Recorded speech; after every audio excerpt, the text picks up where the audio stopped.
Everything is a subject for photography, especially the difficult things of our lives: anxiety, childhood hurts, lust, nightmares.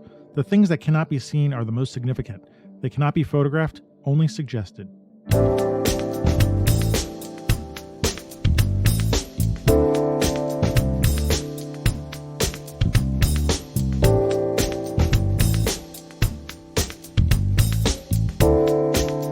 Hey, welcome to the Street Shots Photography Podcast. This is Antonio, and welcome to episode 140 for the very end of July. Putting this in at the last minute. I hope it gets into the publishers before it turns to August. I am always running a little bit late, and this time I'm right on the wire. I'm recording this Saturday morning.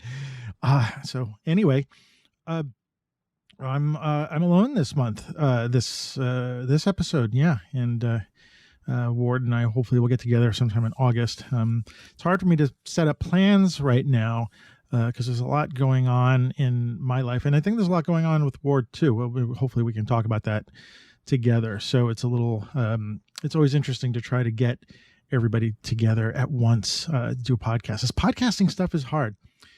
Anyway, it's been a bit of a month for me altogether. Last episode, I did run a rerun, but this one I didn't want to go with a rerun.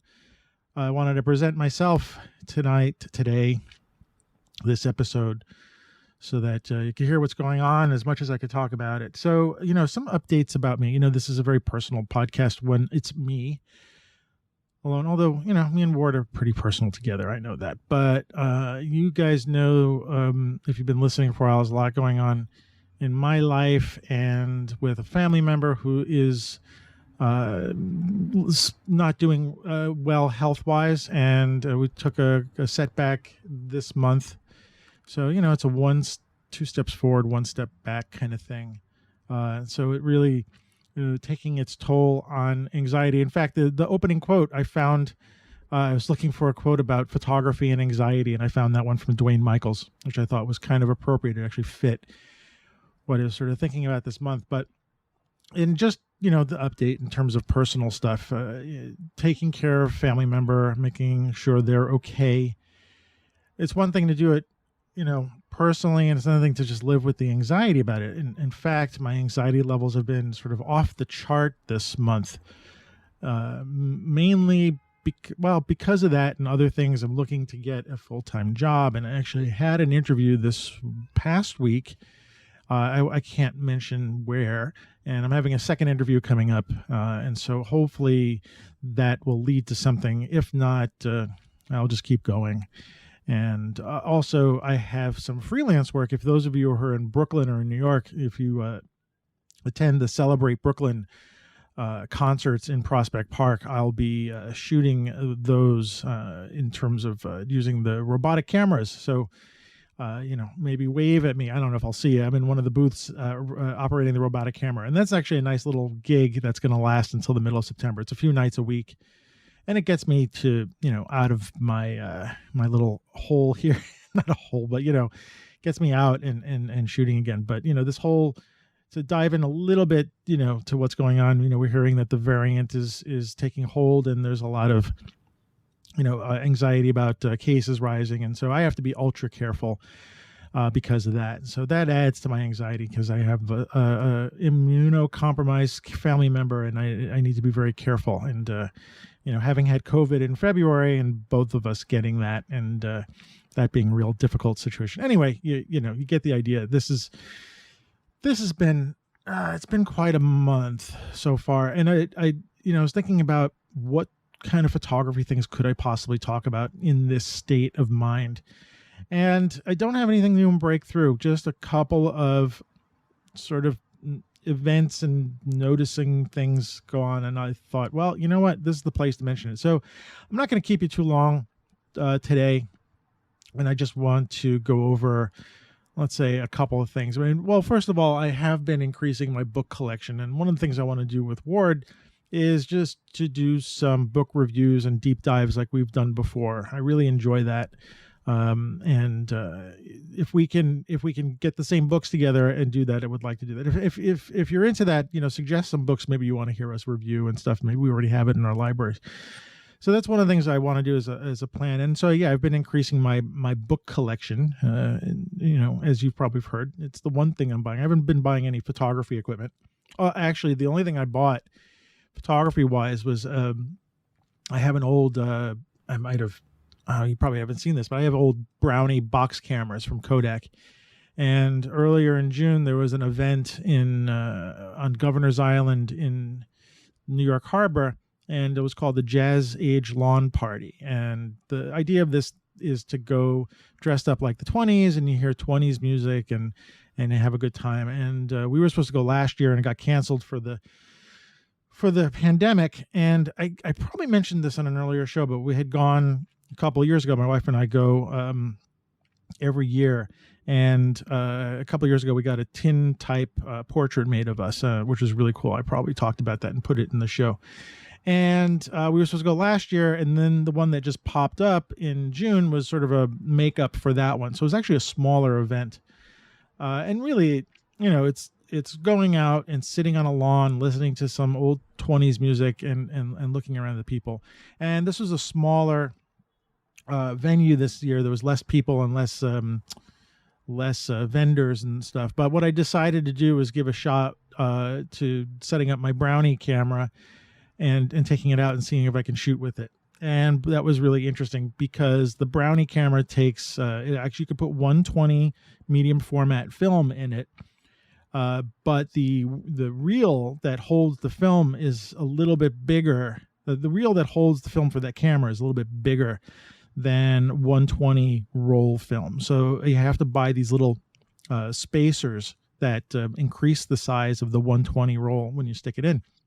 And I found a place that makes them. I guess they're 3D printed. And, I attached them to the 120 roll and rolled up the film. And boy, that was really tricky to do. And I probably messed up a bunch of shots. And, a Brownie camera only has one shutter speed, and it has actually 3 different apertures. And I was using, I think I was using 400 speed film, and it was probably a little too bright out, but whatever. I used it as an experiment to go out, and I've got those rolls sort of sitting on a table amongst other film that I need to have developed. And you're probably getting sick of me talking about developing film. I really have like 7 or 8 rolls of film that I shot a year and a half ago, I think. So I'm going to investigate a local lab and get it processed and see what happens. But I just that was like the one piece of gear that I bought in the past couple of months, these little spacers for the roll. If you can call that gear, maybe it's accessories and stuff. But other than that, I had actually what happened in June. A place I worked for hired me for a couple of jobs to photograph. What were they photographing? Right. One was a street fair, which was kind of fun. And another was 2 different theater events that happened. One was an outdoor theater event, one was an indoor theater event. And what was really exciting about that for me was it's been a while since someone hired me as a photographer to do what I do, to go out and take pictures, sit there in Lightroom, process them, upload them, and get paid. And that was actually a very fulfilling experience for me. Both of them, the theater shoots and the street fair shoot. The street fair was fairly easy, and that was interesting because I had to make sure that I'm walking around taking pictures of people on the street, and they knew that I was part of what was going on, rather like, hey, I'm working here. I'm not just some weirdo taking pictures, because I had my long lens, my 100 to 4. Actually, I didn't bring that big lens with me, but I did have a telephoto lens with me, and so it looks like it could be a little creepy. And those pictures were fun. Just photographing politicians talking about the event and blah blah blah. But the most fulfilling, the other job, that was the theater job. Again, one was outdoors, and one was indoors, and it was 3 separate events, but 2 of them were both outdoors in the same location, and one was an indoors. But anyway, when I was getting very nervous about that shoot, again, because I haven't shot in a while, and so I'm approaching the outdoor set, and I'm really nervous, and I'm thinking this is going to be an elaborate set, and the person who hired me said this is what they want to get, and et cetera, et cetera. And in my mind, I'm building this up to be something big and crazy. And again, I'm nervous just because I haven't done this in a while. And I turn the corner and I see this outdoor set. It's near the UN in the city. It was on a street that was blocked off. It was a very minimal set, and there was not a very big crew or cast. And so I immediately relaxed. And then I looked as I'm walking and I said, you know what? I can do this. This is what I've done. This is what I'm built to do. This is in my DNA. And, you know, the lesson in those moments were living in my head and creating anxiety about what I didn't know about, right? And then literally turning the corner and seeing and realizing, I got this. I can do this. I've done this before. And there's nothing to this that is unfamiliar or strange. And so I shot for the 3 hours. I think it was actually the first one. It was a rehearsal, and I shot into the night. And, you know, I was using my Fuji cameras, and the great thing about my Fujis, for those you know, it's really decent in low light, right? And so as the sun went down and the lights were going down, I was able to pump up the ISO and get some really nice shots. And okay, so now I can see where I'm going. I got the story all settled in my brain. The people there were fantastic. They were so wonderful to work with, and a few things came out of this for me. First of all, I realized how much I love photographing theater.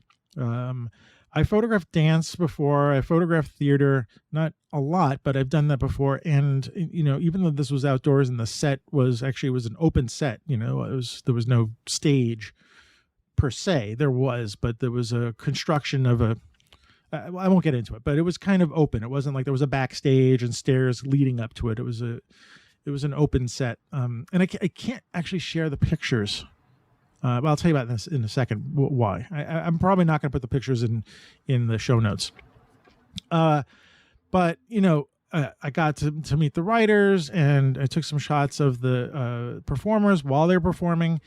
And as I was doing this, I realized how much I liked doing this. And why is that? It's because, again, it's in a sense photographing someone else's art. You know, someone created the stage, someone's created the makeup and the clothing, and the challenge to capturing stage is, you know, stage is movement and it's constant, and the actors are talking, and how do you catch the moments? And it's finding those moments in the play to be able to capture their expressions that can show off, like, you know, in a production stills or publicity stills, you know, you get some sense of what's going on. And so that's a bit of a challenge. And I enjoy that because I'm watching what's going on, and I have to sort of anticipate what's going to happen. And luckily it's a rehearsal, so they get to do it a couple times. So sometimes they miss it, and I can go back and say, oh yeah, now I realize I can move over here and take this shot. And, you know, the lighting is already set up. Like, as a photographer, I don't really have to do the lighting when I'm photographing a stage production in production. It does lead to challenges, like a lot of shadows and stuff like that, but it's theater, and theater is about that kind of stuff. So, you know, I go with it.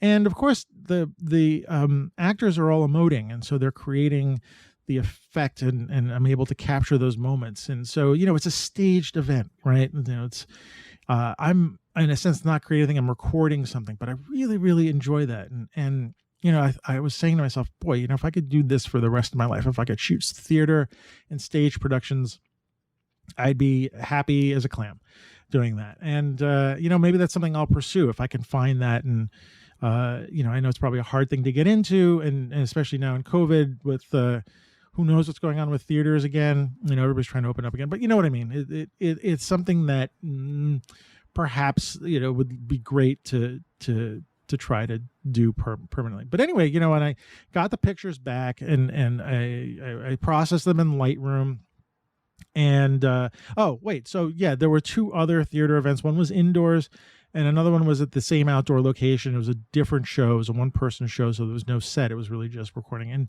And the indoor stuff was actually a reading, and so there was no set. It was people reading from stuff. But again, it was the same kind of thing, trying to capture their expressions, even though they're reading. And it was actually a really good play. It was great to enjoy that. It was great to get some culture too while I'm photographing.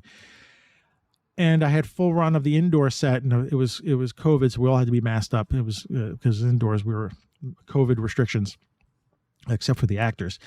And again, the fulfilling experience of that was, this was so much fun. I felt like for 3 days I was a photographer again. I was doing the stuff that I know how to do, and I was really enjoying it. I was like, wow, someone's paying me to do this, and felt really honored and privileged to be in that position at that moment. And so, so I got back and processed it, and this is a little story about that.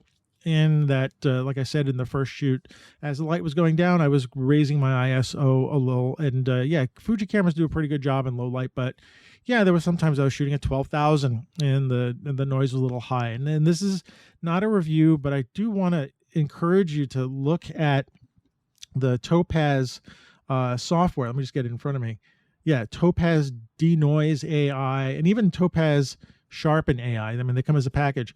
I can't really say enough about good things about that. Now, I know that some of us, we could live with noise, but sometimes when I'm presenting pictures to clients and shooting at 12,000, they don't want to hear the oh, well, I was shooting at a high ISO and that's what all that grainy stuff is. They don't care about that. They just want good pictures.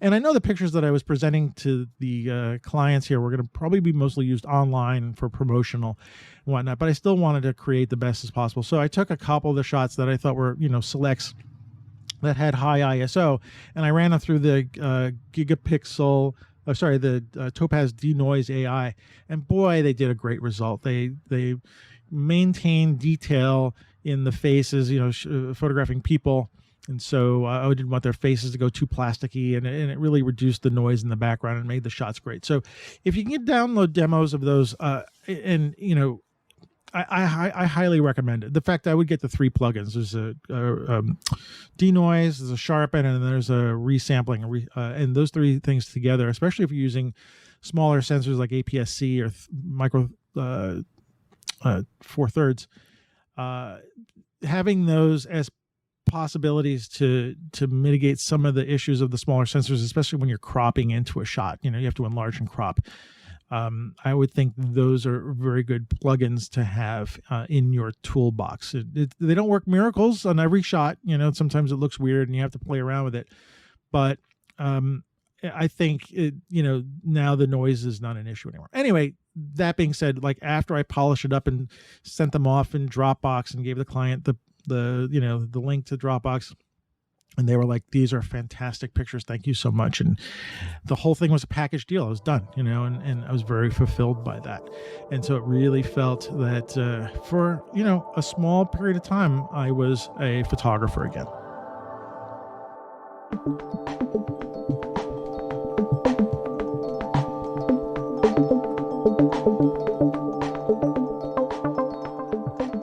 And the last thing I want to talk about, because I said I didn't want to keep you too long. Of course, I've already talked about, I talked a little bit, but is I just came back from a weekend away in Connecticut with my friends, and it's an annual thing we do. I didn't do it last year again because of the restrictions and whatnot, but we went up this year, and it was again just 3 days, and we spent like 6 hours in traffic getting up there, which was insane. Anyway, I always bring my camera with me, and I bring one of my Fujis, and I bring a few lenses. This time I brought a lot with me because I thought I'd bring my 100 to 400. Maybe I would photograph some birds. They have a lot of birds in the area. I do realize that they don't feed the birds during the summer because they feed them during the winter. So there wasn't a lot of opportunity for me to do some bird photography with a long lens. But I just really focused on then photographing,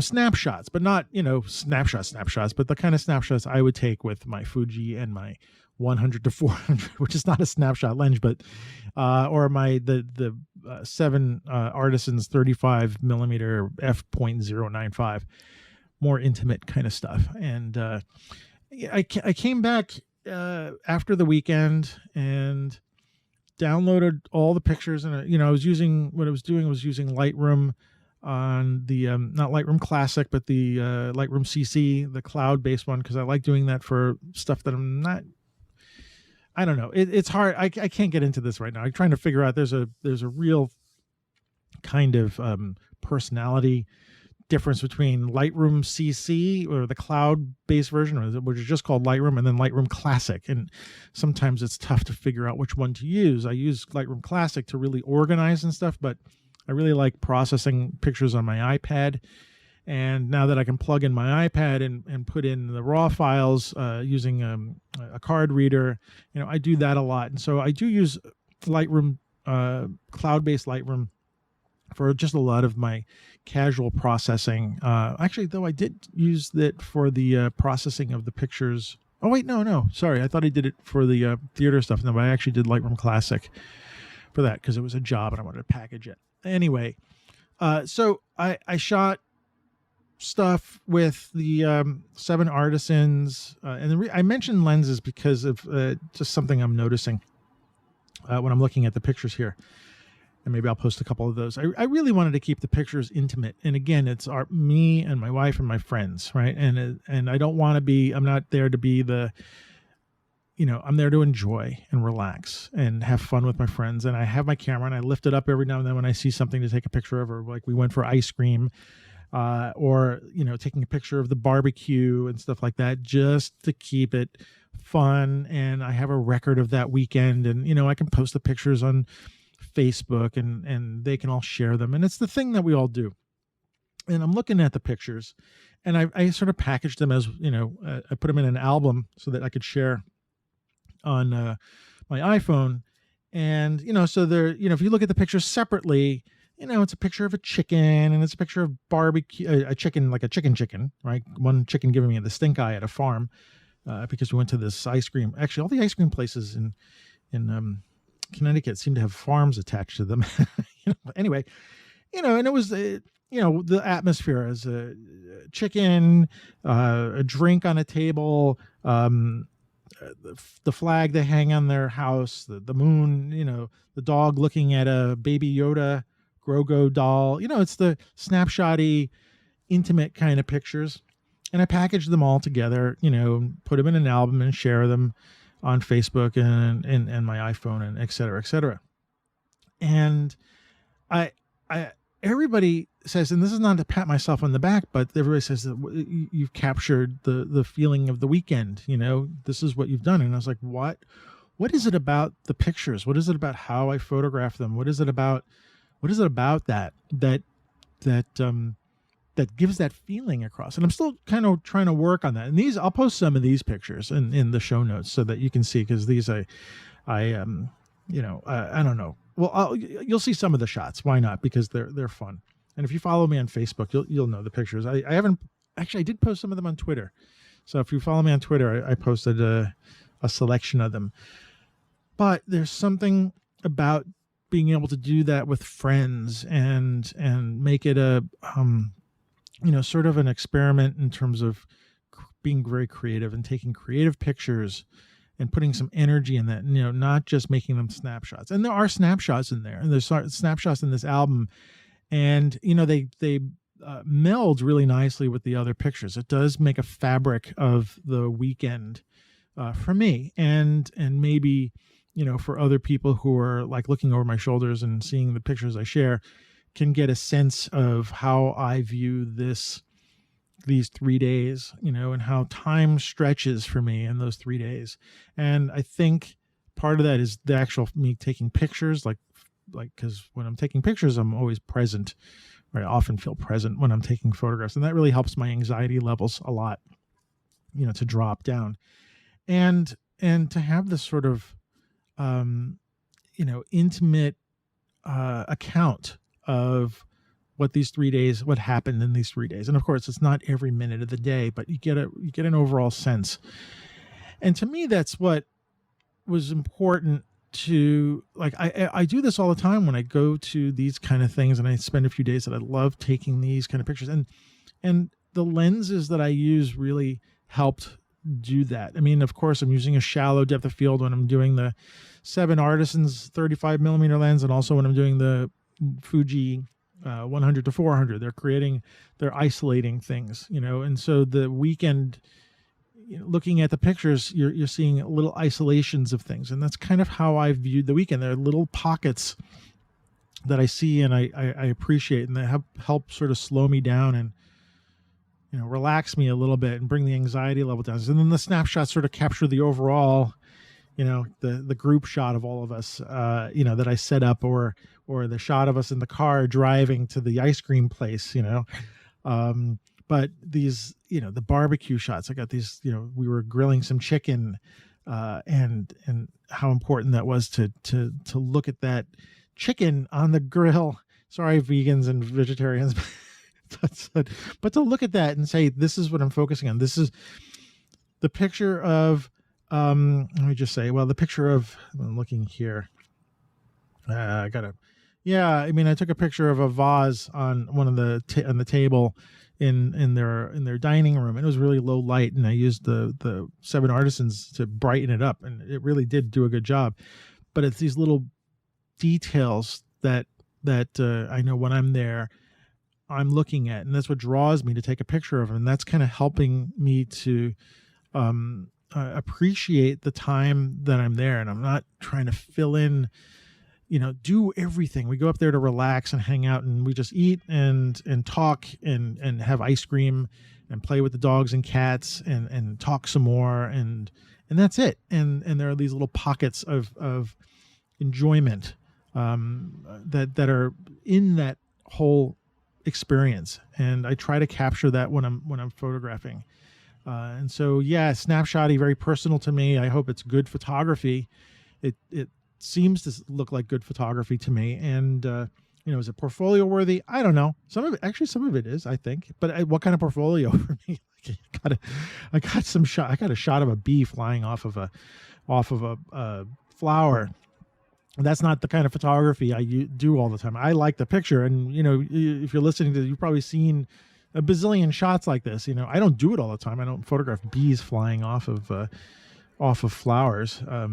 But anyway, I wanted to mention that because that was a photography experience that I had, and it's personal to me, and frankly, it meant something to me, and hopefully some of this might resonate with you, and what you're doing today, this weekend, the rest of the summer, or into the future. So anyway, I'm going to end it there because I've held you for long enough, and I want to get this published. But it was really good to be able to share those experiences with you. And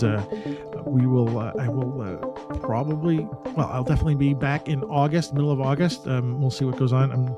I'm fingers crossed for work and jobs and stuff like that. And, doing a lot of meditation to try to keep the anxiety levels down, because they're up there. I mean, geez, today, getting my car inspected was a thing of anxiety. My car also is a little iffy on the inspection, so I was a little nervous about that. But when those kind of things come into life and I would say interfere, but it's part of life to be anxious about stuff. And how do we calm down? How do we get back to being present? I know it's easy to say photography can do it, and sometimes it can, and sometimes it can't. Sometimes we have to go and do other things. But anyway, thank you for indulging me in this discussion. I will let you go, and if you want to look for my work, you know where to find me on Twitter and Instagram. It's AM Rosario, and my website is amrosario.com. And if you are looking for the notes, it's streetshots.photography. And if you care to support the show a little bit, it's really a labor of love on my end. But I'm happy to accept a coffee from anybody, and we have a little pledge button on the homepage if you want to send us a coffee or whatnot. But anyway, thanks for listening. I hope you have a great first part of August. I can't believe we're into August already, and I will see you in a couple of weeks. All right, take care. Bye.